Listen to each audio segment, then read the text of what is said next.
안녕하십니까. 저 방금 소개를 받은 곽준식입니다. 저도 이런 이상한 거 쓴 거는 좀 처음이라서 좀 어색한데, 아마 오늘 들으시게 되는 강의도 사실은 뭐 낯설 수도 있고 아니면 뭐 새로울 수도 있고 아니면 익숙하신 것도 있을 겁니다. 아마 저 이후에 진행되는 모든 강의들은 아마 시스템적인 부분들이라면, 사실 저는 그냥 인간에 대한 이야기를 하는 겁니다. 그래서 어떻게 보면 가장 쉽지만 가장 어려운 강의라고 저는 얘기를 하는데요. 왜냐하면 누구나 저 얘기를 들으면 뭐 그걸 모르는 사람이 어디 있겠습니까? 그죠? 생각의 틀을 바꿔라. 그거 모르는 사람 아무도 없을 겁니다. 그러나 생각의 틀을 바꾸는 거 굉장히 어렵죠. 자, 그래서 틀을 바꾸는 것은 하나의 굉장히 큰 노력이 필요합니다. 그러니까 인간을 우리가 이야기할 때 보통 우리 인간을 보면 이제 절전형 인간이라고 그러는데요. 뭐냐면 평소에는 두꺼비 집을 내리고 있어요. 이렇게 두꺼비 집을 내리고 있다가 웬만하면 생각하기 싫어해요. 그러기 때문에 평소 하던 대로 그냥 습관적으로 하던 일을 반복을 합니다. 그러다가 아주 큰 외부의 충격이 오지 않는 이상은 절대로 가지고 있는 생각을 바꾸질 않습니다. 그래서 혹자 심리학자, 저 같은 심리학자들은 인간을 뭐라고 하냐면 인지적 구두쇠라고 얘기합니다.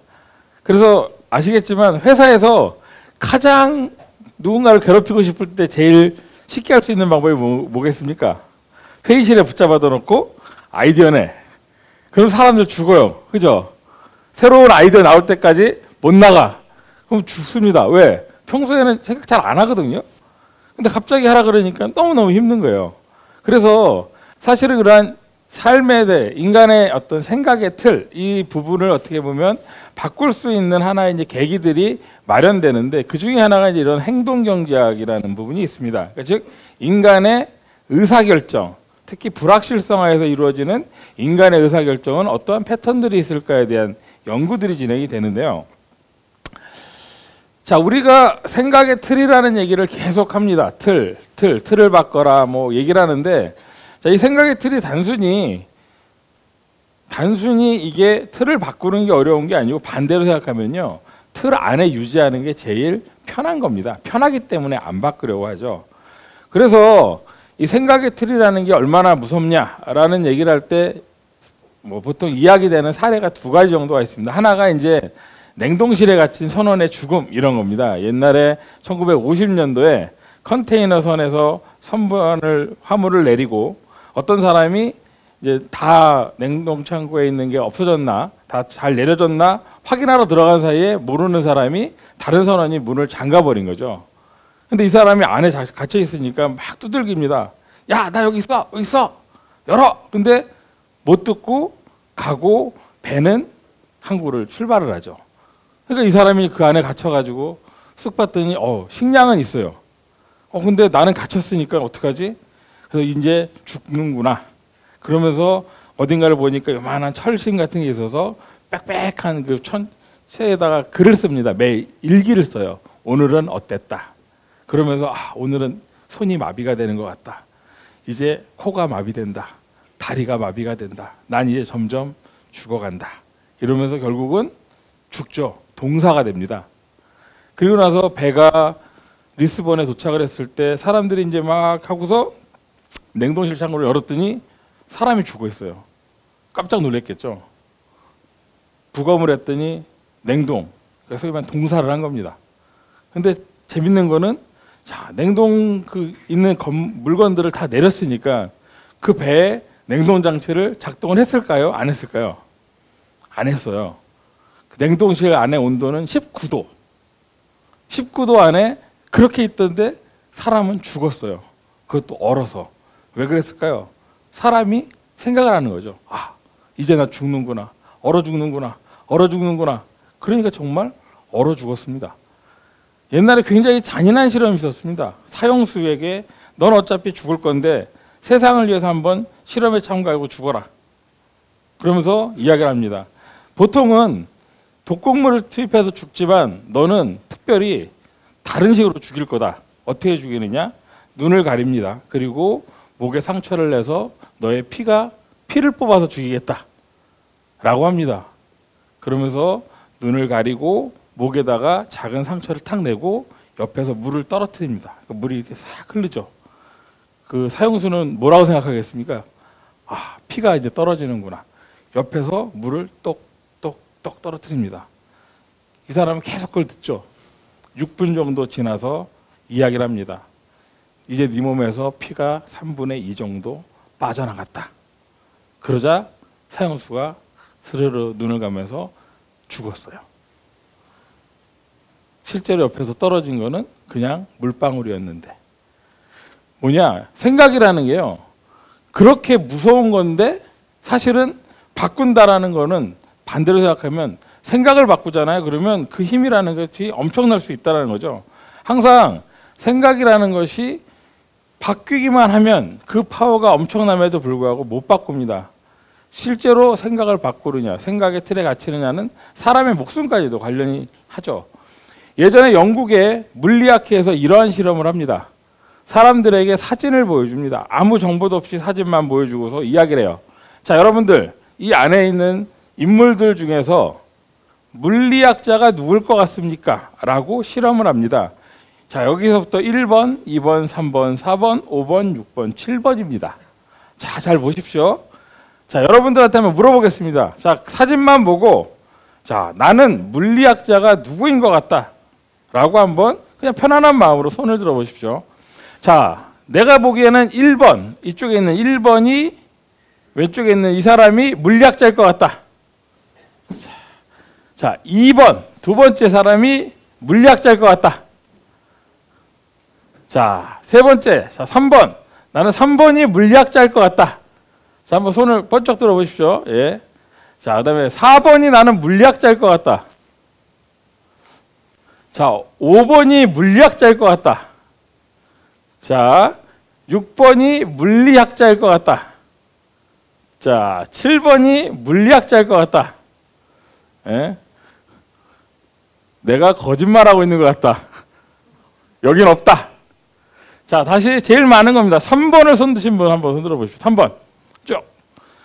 자, 보시면은, 자, 3번을 가장 많이 손을 듭니다. 보통 연구를 할 때도.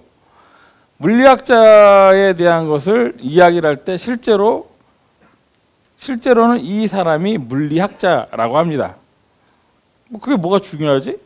자, 물리학회에서 왜 이 실험을 했느냐? 어느 순간부터 우리 물리학을 하는 사람에게는 남자뿐만 아니라 여자도 있고 나이 드신 분도 있고 젊은 사람도 있고 많은데, 어느 순간이죠. 사람들은 세월이 변해도 물리학자라는 것에 대한 뭐가 있습니까? 고정관념이라는 게 있다는 거죠. 그래서 시간이 지나도 변하지 않는 그 고정관념을 연구해 보기 위해서 사람들에게 이 실험을 해요. 그러니까 일반 사람들이 거의 80% 이상은 3번을 얘기를 합니다. 3번. 근데 재밌는 거는 뭐냐면 물리학회에 속해 있는 물리학과 교수들한테 물어봤는데 그 사람들 또한 똑같이 얘기를 한다는 거예요. 재밌죠? 맨날 자기가 가는 학회에서 만나는 사람은 이런 사람이 아닌 사람도 많은데, 그럼에도 불구하고 50년, 60년이 지나도 변하지 않는다는 거죠. 자, 그러면 사람들이 왜 우리는 그런 것을 잘 못 볼까? 자, 우리는 앞에 사실 그림이 있습니다. 자, 그림을 보면서 아마 모든 사람들은 제가 얘기하지 않는 이상 그림을 보면서 그냥 왜 밥 먹고 나서 저런 그림을 나에게 보여주는 거야 라고 하겠죠. 그죠? 보통 이 그림의 원래 제목이 뭐냐면 당신은 순수하십니까? 라는 제목입니다. 당신이 순수하다면 뭐가 보여야죠? 돌고래가 보일 겁니다. 라는 게 이제 이 그림이죠. 자, 일반 사람들은요, 이 그림을 보면서 돌고래를 보는 사람은 별로 없습니다. 근데 아이들은 이걸 보면서 돌고래를 본다고 합니다. 돌고래다! 이렇게 얘기를 해요. 그러나 성인이 되는 그 순간부터 돌고래는 내 눈에서 안 보여요. 그냥 안 보여요. 그냥 그건, 와, 저것만 보여요. 그죠? 안 보입니다. 어느 순간부터 우리는 내가 갖고 있는 그 지식의 틀에 갇혀서 세상을 보기 시작을 하죠. 또 그림이 있습니다. 저 그림을 보면서 우리는 그냥 개구리 한 마리가 있구나라고 넘어가죠. 그러나 그 이면에 있는 게 무엇이 있을까? 사람들은 잘 보질 않습니다. 그리고 안 보입니다. 왜? 또 다른 걸 본다라는 것은 쉬운 일이 아니라는 거죠. 그래서 이 안에 무엇이 있습니까? 라고 할 때 거의 이 돌고래보다 훨씬 찾기가 힘들죠. 물론 찾는 사람도 있을 겁니다. 자, 우리는 보통 여기에 뭐가 있냐면 말이 있다라고 얘기를 하죠. 네? 개구리와 말. 이 두 가지의 모습이 하나에 공존하여 있는 삶. 근데 우리가 보는 세상은 어떻게 보면 이것처럼 두 가지의 모습들이 공존해 있는데 어느 순간부터 우리는 하나의 면만 보고서 그냥 생활하고 만족해하고 살아간다는 거죠. 왜? 그렇게 살아도 별로 문제가 없었기 때문입니다. 그냥 원래 하던 생각대로 지내는 게 편했던 거죠. 근데 갑자기 어느 순간부터 세상은 자꾸 뭔가를 요구를 합니다. 바뀌어야 된다. 저같이 인문학하는 사람한테도 기술을 해야 된다. 성과를 내야 된다. 시스템적으로 생각해야 된다라고 얘기를 하고, 또 반대로 시스템 하시는 분한테는 인문학적 통찰이 필요하다. 뭐 창의력이 필요하다 등등. 그러면서 끊임없이 원래 갖고 있지 않은 부분에 대해서 사회는 계속 요구를 합니다. 자, 그러면 그러한 과정 속에서 우리는 그럼 어떻게 해야 될까? 그런데 인간에게는 재밌는 능력이 있습니다. 인간은요, 관점을 변화시키는 기본적인 능력들이 다 있어요. 자, 왼쪽은 쌍둥이입니다. 쌍둥이 사진을 보는 사람과 보통 부자나 모자, 가족 사진을 봤을 때 사람들은 자기도 모르는 사이에 관점을 변화시켜요.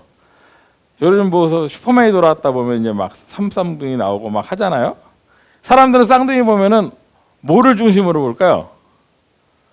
사람들은 쌍둥이를 보는 순간에 뭘 중심으로 보냐면 차이점을 중심으로 봐요. 얘와 얘가 뭐가 다른가? 근데 아빠, 엄마, 아빠, 아들, 아빠, 딸, 엄마 이렇게 가족 관계를 보면 뭘 중심으로 봐요? 공통성을 봐요. 닮은 점을 봅니다. 그 사람은 똑같은 상황에서도 이렇게 상황에 따라서 자기도 모르는 사이에 자연스럽게 관점들을 변화시키면서 봐요. 다만 우리는 그러한 관점의 변화를 잘 못 느낍니다. 너무나 자연스럽게 이루어지는 상황이죠. 이 사진이 주는 가장 큰 시사점은 뭐냐면요. 누군가 그래요. 왜 차별화를 해야 됩니까? 라고 어떤 분이 질문을 해요. 왜 차별화를 해야 될까요? 그러면 이 그림을 저는 보여드려요. 세상이 점점 비슷해져 가기 때문에 인간은 본능적으로 뭐를 중심으로 보냐면 다른 점을 중심으로 본다. 그렇기 때문에 다르지 않으면 사람들이 처리하지 않고 받아들이지 않는다. 그래서 차별화가 왜 필요하냐라는 것에 대한 질문은 반대로 생각하면 세상이 그만큼 비슷해져 가고 있기 때문이라는 거죠. 자, 그럼 비슷해져 가는 속에서 누군가와의 차별화를 해야 된다라고 한다면 뭐가 필요하냐면 생각의 틀을 바꾸는 그러한 연습들이 좀 필요할 것 같다라는 거죠. 자, 인간을 보는 생각의 틀은 사실은 완전히 새로운 부분은 아닙니다. 부분적으로 많은 분들이 이야기를 했던 부분들인데 이거는 뭐 업무적으로 기술적으로 도움이 되는 거라기보다는 여러분들 생활하시면서 만나는 인간들 아니면 곧 내 자신의 모습일 수 있습니다. 자, 인간은 이성과 감성 무엇이 더 중요하게 작용을 하는가라는 부분에 대해서 뭐가 중요시 더 작용을 하겠습니까? 이성일까요? 감성일까요? 본능적으로 사람은 감성이 먼저 작용을 하죠. 이런 경우가 있습니다. 제가 칠곡 휴게소라는 데 가는데 밥을 먹고 자판기에 가서 커피를 마시려고 하는데 이런 자판기가 있어요. 실제로. 이 자판기를 보시면 어떤 차이가 있다. 여기 보면 이렇게 있죠. 고급 커피 해놓고 밀크 커피 300원, 프린 커피 300원, 커피 300원, 블랙 커피 300원. 일반 커피 해놓고 밀크 커피 300원, 프린 커피 300원, 커피 300원 이런 자판기가 진짜 있었습니다. 그래서 처음에 저거는 밥을 먹고 식후땡이라고 그러죠. 요즘 담배를 끊었지만 담배 피러 갔다가 있어가지고 담배 돈 넣고 나서 눌러야 되는데 그죠? 제 손가락은 어디로 가고 있을까요? 자, 이쪽 가고 있죠. 그죠? 고급 커피. 그래서 누르고 나서 커피 마시면서 어떤 생각이 들었냐면, 아, 다른 사람도 정말 그럴까? 그래서 지켜봤어요. 이렇게 지켜봤더니 아니나 다를까 많은 사람들은 손가락에 이렇게 누르다가 이거 뭐야? 그러면서 이쪽을 많이 누릅니다. 왜 그러냐? 이게 이제 우리말로는 뭐가 있습니까? 이게 이왕이면 다홍치마라는 말이 있죠. 그래서 사람들이 갖고 있는 이러한 감성에 소구하기 위해서 기업들은 감정의 꼬리표라는 태그를 많이 씁니다. 그래서 뉴라는 말, 내추럴이라는 말, 프리미엄이라는 말, 그다음에 뭐 특집이다, 무슨 뭐 등등등을 써가지고 사람들의 마음을 움직이죠. 때로는 우리는 이런 얘기를 합니다. 인간은 이기적인 존재야. 그래서 인간에게 돈을 주면 인간들은 아마 좋아하고 움직일 거야. 그러한 사람들을 관찰하기 위해서 나온 게임이 하나 있습니다. 최종 제한 게임이라는 게 있는데요. 사람들한테 물어봤어요. 저한테 이제 이 계신 두 분한테 제가 10만 원을 드릴 테니까 두 분 서로 모르시죠? 10만 원 드릴 테니까 나눠 가지세요. 여기 계신 분은 몇 대 몇으로 나눠 가실지 제안을 해주시고, 여기 계신 분은 yes or no 이라고만 얘기하시면 됩니다. 만약에 yes라 그러면 이분이 제안한 대로 나눠 가지시면 되고요. no라고 하면 둘 다 못 갔습니다. 제가 뺏을 거예요. 라고 얘기를 하고서 이야기를 합니다. 자, 우리가 돈이 중요하다 그러고 경제적인 인간이라면 뭐라고 얘기를 해야 되냐면 내가 최대한 많이 갖고 적게 주려고 그러겠죠. 근데 만약에 여기 계신 분이 내가 8만 원 갖고 2만 원 드릴 테니까 가지세요. 그럼 어떻게 하시겠습니까? 네, 챙기세요. 그러면 다른 분, 이쪽에 계신 분은 만약에 제가 8만 원 갖고 2만 원 드리면 어떻게 하시겠어요? 안 받습니다. 여기 계신 분은 받을 것 같아요. 여기 계신 분은 안 받습니다. 그럼 제가 9만 원 갖고 1만 원 드리면 게임의 룰을 이해는 하시고 계시는 거죠, 지금? 자, 이 부분에 대해서 경제학자들한테 물어보니까 아까 말씀하신 것대로 당연히 없는 것보다는 2만 원이 낫죠. 챙겨야죠. 라고 했는데 실제 실험을 해봤더니 거의 90% 이상은 20% 주면은 거절을 합니다. 왜 그럴까요? 우린 이렇게 하면 뭐라 합니까? 속으로. 이게 장난하나, 씨. 이렇게 얘기를 할 거 아니에요. 그죠? 날 뭘로 보고. 이게 사람을 움직이는 또 하나의 메커니즘입니다. 페어니스라고 하는 공정성인데요. 그러다 보니까 사람과 사람 사이에 제일 많이 나타나는 부분이 협상에서 사람이 어느 순간에 보면 노사가 이렇게 할 때 보면은 나중에 보면 내가 줄게, 돈을 더 줄게, 이익을 더 줄게. 그런데 막장까지 가잖아요. 왜 그럴까요? 이 부분이 안 맞는 거예요. 페어하지 않다라고 생각하는 거예요. 왜 네가 다 갔냐? 차라리 그러면 다 그만두자. 너 죽고 나 죽자라는 거죠. 그래서 때로는 돈보다는 명분을 주는 것이 훨씬 더 사람을 움직이는 게 쉽다라고 얘기를 합니다. 자, 그다음에 세 번째는 이익과 손실에 대한 인간의 심리인데요. 자, 이익과 손실, 1,000원의 이익을 얻었을 때의 기쁨과 1,000원의 손실에서 느끼는 슬픔. 우리는 보통 그게 같을 거라고 생각하지만 인간은 다르다고 합니다. 인간은 1,000원에서 얻는 이익보다 1,000원을 잃었을 때 슬픔이 2.2배 정도 강하다고 합니다. 더 크다라는 거죠. 그래서 누군가에게 선물을 주는 것보다 그 사람이 갖고 있는 걸 뺏으려고 하면 사람은 더 확 움직입니다. 그래서 정책을 결정하는 사람들이 제일 조심하는, 정치인들이 제일 건드리기 싫어하는 게 뭐예요? 세금이에요, 세금. 세금은 뭐 혜택을 주는 거는 별로 와닿질 않는데 요즘 아마 담배 피시는 분들은 갑자기 혹시 담배 피시는 분들 이번에 담배세 인상 그러면 이제 울컥하잖아요. 이게 안 그래도 몸도 안 좋아 죽겠는데 저게 스트레스까지 주네. 사람은요 즐거움보다는 고통이라는 것에 대해서 더 예민한 거죠. 그래서 가격을 책정할 때 재밌게 하는 방법 중에 어떤 실험이 있었냐면요. 어떤 물건을 사면서 옵션을 추가하면은 돈을 이렇게 더 내야 되는 거 있죠. 자동차를 샀는데 베이직 모델에서 에어백 달고 썬루프 달고 뭐 이렇게 달면은 돈이 비싸지잖아요. 이런 가격 책정 방식이 있습니다. 근데 누군가가 반대로 생각을 했어요. 어떻게 했냐면 풀옵션을 주고 너 필요 없는 거 빼라 라고 한 거예요. 그랬더니 사람들이 딱 주고 나서 빼 그랬더니 썬루프? 아 이거 필요할 것 같은데 뭐예요? 하나하나씩 빼면서 사람들이 로스를 계속 느끼니까 못 빼는 거야. 그러고 났더니 오히려 기본 모델에서 옵션을 애드하는 것보다 풀옵션에서 빼라고 했더니 실제 판매 가격이 더 높아져 버리는 거죠. 왜? 인간은 로스에 민감한 거예요. 그래서 예전에 어떤 잘 나가던 웹사이트가 커뮤니티 사이트가 잘 나갔습니다. 잘 나가다가 갑자기 뜬금없이 유료화하겠다고 뻥 얘기를 하고 났더니 사람들이 다 이탈을 하죠. 그러면서 결국은 미안합니다 그래서 했는데 사람들을 다 도망가고 나서 어떡합니까? 그래서 그 회사는 거의 망했죠. 그래서 그때 뭐 싸이월드나 이런 쪽으로 다 이동을 했는데, 그래서 누군가에게 뭘 할 때는 이익보다는 손실에 민감하다라는. 그래서 인간은요 손실을 이 부분에 대해서 건들면은 굉장히 크게 반응을 한다는 거죠. 그리고 우리가 의사결정을 할 때 제일 위험한 의사결정이 뭐냐면 사람들한테는 얘기를 합니다. 과거와 미래 뭐를 중심으로 의사결정을 하라. 그러면 다 미래라고 하죠.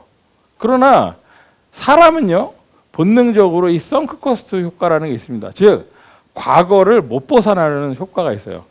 그래서 일단 어떤 것들이 투자가 되면 상황이 바뀌어도 그 사람은 계속 가려고 하는 성향이 있습니다. 소위 말하는 못 먹어도 고라는 효과가 있어요. 그래서 의사결정 하시는 분들이 제일 조심해야 되는 게 이건데, 일단 뭔가를 시작하고 나면 돈이 들어가잖아요.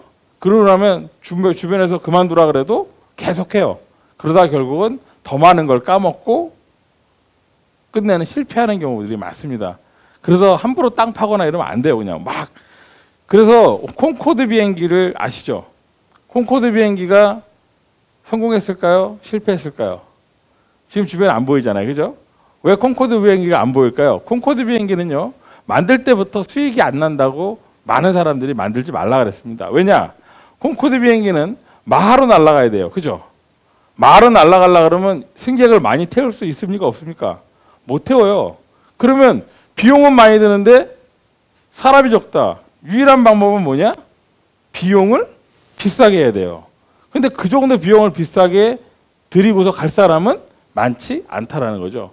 태생부터가 마이너스일 수 있는 그 비즈니스 모델을 그럼 왜 만들었을까? 1년 동안 개발을 합니다. 1년 지나서 하지 마 그랬더니 뭐라고 하냐? 야 그러면 지금 1년 동안 개발한 비용 어떻게 할래? 그래? 네가 줄 거야? 그럼 뭐라고 합니까? 그래? 그럼 어떡하지? 그래 알았어.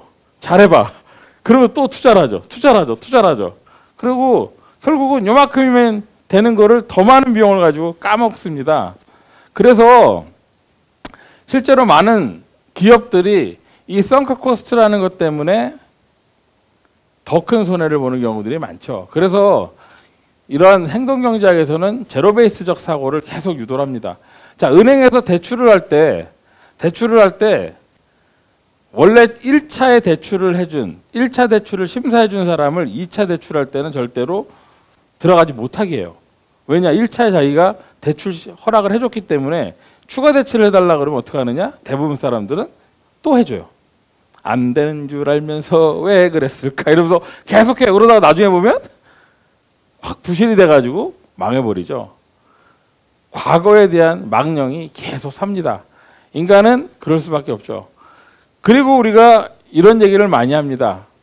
사람은 유지하는 걸 더 좋아할까요? 변화하는 걸 더 좋아할까요? 여러분들은 유지가 좋아요? 변화가 좋아요? 대부분 사람들은 변화보다는 유지를 좋아해요. 공무원들이에게 무슨 뭐 철밥통이니 뭐 복지부동이니 욕할 필요가 없는 게 인간은 기본적으로 유지를 좋아해요. 변화를 싫어합니다. 혁명과 개혁, 뭐가 성공하기 어려울까요? 개혁이 더 어렵습니다. 혁명은 일단 어떻게 합니까? 하고 나면 다 죽이죠. 죽여요. 그냥 싹 쓸어버리고 나서 새로 시작합니다. 그러니까 괜찮은데 개혁이라는 건 뭐냐? 계속 이야기합니다. 바꾸라고. 그러니까 사람들이 힘들어지죠. 그래서 원래 사람은 싫어해요. 싫어하고 변화를 싫어하기 때문에 이러한 변화를 싫어하는 사람들을 데리고서 계속 개혁합시다라고 하면 개혁의 피로도가 생겨서 성공을 못하죠. 그럼 반대로 어떤 식으로 누가 하냐면 이런 전략을 씁니다. 디폴트 옵션이라는 전략을 썼어요. 뭐냐면 외국에서 교통사고가 나서 죽으면 장기기증 이사를 물어보는 캠페인을 해요. 사람들한테 장기기증 이사가 있습니까? 라고 물어보면 여기 계신 분들한테 장기기증 이사 있습니까? 물어보고 체크를 하면 아마 대부분 사람들이 아니라고 답할 확률이 높아요. 근데 어느 나라에서는 장기기증 이사가 있다라는 거에 디폴트로 일단 체크를 해놔요. 그리고 싫은 사람만 지우고 옮기라고 했더니 의외로 사람들이 80% 이상이 그냥 가만히 있는 거예요. 왜 그러냐? 사람은 원래 이런 거를 싫어한다는 거예요. 변화를.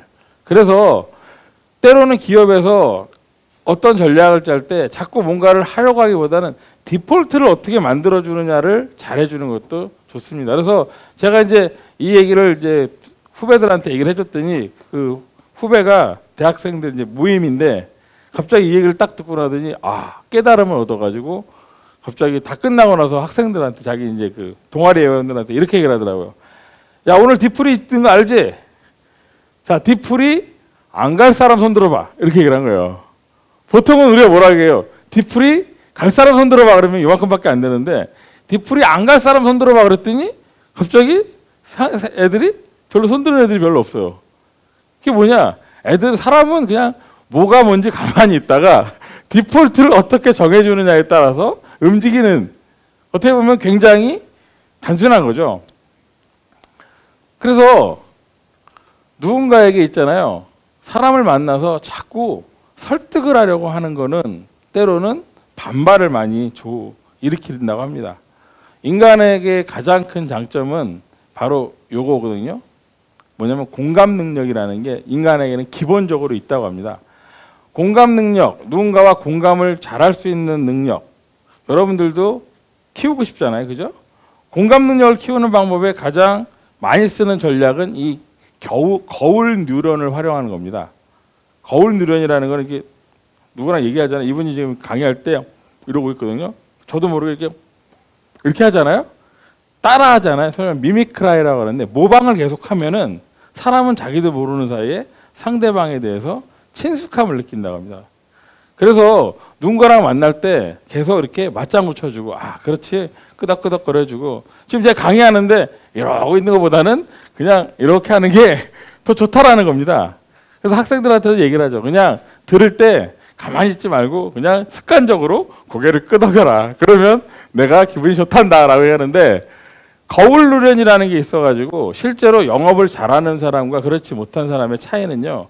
설득 능력보다는 공감 능력이 더 크다고 합니다. 상대방과 공감을 하는.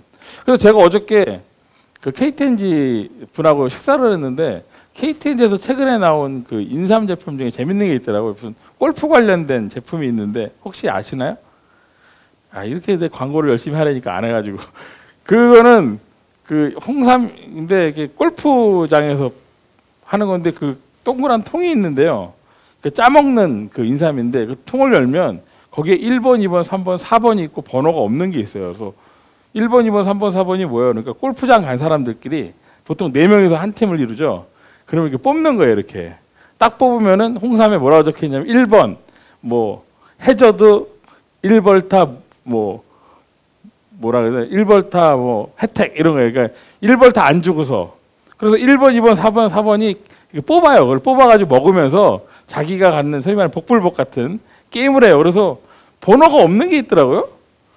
번호 1, 2, 3, 4가 5개 들어있으니까 이 번호가 없는 거는 뭐예요? 그랬더니 번호가 없는 건 뭘까요?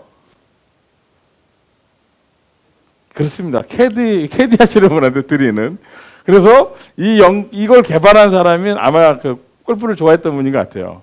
그리고 났더니 그냥 사람들한테 이걸 줬더니 모르는 사람은 모르겠지만 아는 분들은 재밌는 거예요. 이게 가가지고 넷이서 모여서 하나씩 뽑아가지고 쭉쭉 빨면서 나를 해저드 1벌타 무료야 뭐 이런 식으로 하는데 공감 능력이라는 게 굉장히 중요하다는 거죠. 그래서 그러한 사람에 대한 관점을 바탕으로 제일 중요한 거는 이제 비즈니스에 대한 건데요. 뭐 여기 계신 분들은 뭐 저보다도 잘 아시겠지만 사실은 이제 생각하기 나름에서 제일 중요한 부분이 이 업에 대한 생각입니다. 저는 사실 이제 교수긴 하지만 누군가 물어봐요. 당신은 뭐 하는 사람입니까? 그럼 저 보통 그냥 교수입니다라고 얘기하지만 보통 저는 이제 계속 생각을 했어요. 나는 뭐 하는 사람일까? 교수가 뭐 하는 사람일까요? 교수가. 여러분들이 교수가 아니니까 굳이 생각하실 필요 없었겠죠. 저는 계속 고민했어요. 교수는 뭐 하는 사람일까? 그래서 제가 카페를 만들고서 타이틀을 뭐라고 적었냐면 배워서 남주자 이렇게 적어놨어요. 그러니까 교수라는 사람은 따라보면 배워서 남주는 사람이거든요. 그죠? 그럼 뭘 해야 됩니까? 배워야 되잖아요. 그죠? 그래서 요즘 제 고민이 뭐냐? 배워야 되는데 잘 안 배워서 좀 고민을 하지만 업에 대한 생각을 합니다. 그래서 신전을 만드는 두 사람의 벽돌공에 대한 유명한 이야기가 있죠. 신전을 만드는데 벽돌공이 벽을 쌓고 있습니다. 한 사람한테 물어봅니까? 뭐 하십니까? 아, 나 지금 벽을 만들고 있어요. 라고 합니다. 또 다른 벽돌공에게 물어봅니다. 뭐 하고 계십니까? 이 사람은 뭐라고 얘기를 했을까요? 나도 벽을 만들고 있습니다. 라고 얘기를 안 했겠죠.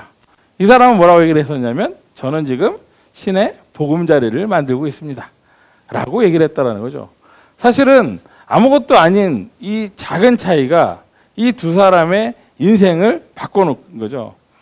어떤 사람은 내가 하는 일이 그냥 벽돌 가지고 담 쌓는 일이라고 했을 때 누군가는 나는 지금 신의 보금자리를 만들고 있는 사람이야. 소위 말하는 소명의식이라는 것을 갖는 거죠. 최근에 우리가 직업이라고 하는데 학생들한테 물어볼 때 너 어떤 직업 가질래? 그러면 애들이 삼성 갈래요. 현대 갈래요. 그래서 그럼 직장이지 직업이 아니잖아. 아, 달라요? 이러는 거예요.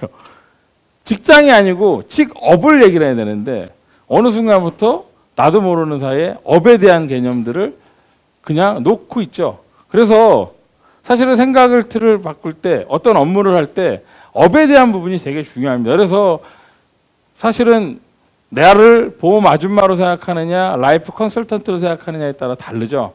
아마 여기 계신 분들은 아마 오랫동안 업을 해왔기 때문에 아마 저보다 본인의 업에 대해서 더 잘 규정을 하실 겁니다. 다만 그게 사회적으로 규정된 게 아니고 본인이 규정하는 자신의 삶의 업이면은 좀 더 의미가 있겠죠. 그래서 경영이라는 부분들에 대한 생각에서 가장 많이 조심해야 되는 게 바로 이 수렵형 경영에서 경작형 경영으로의 변화랍니다. 수렵형 경영이라는 건 말 그대로 사냥이에요, 사냥. 고객을 사냥하는 거죠, 이렇게. 그래서 일단 사냥이 끝나면 그냥 안녕 하고 사라지는 겁니다. 그러나 경작형 경영이라는 거는 관리죠. 그래서 아마 모든 시스템들이 사냥보다는 관리 쪽에 아마 포커스가 돼가지고 많이 움직인 거라고 생각을 합니다.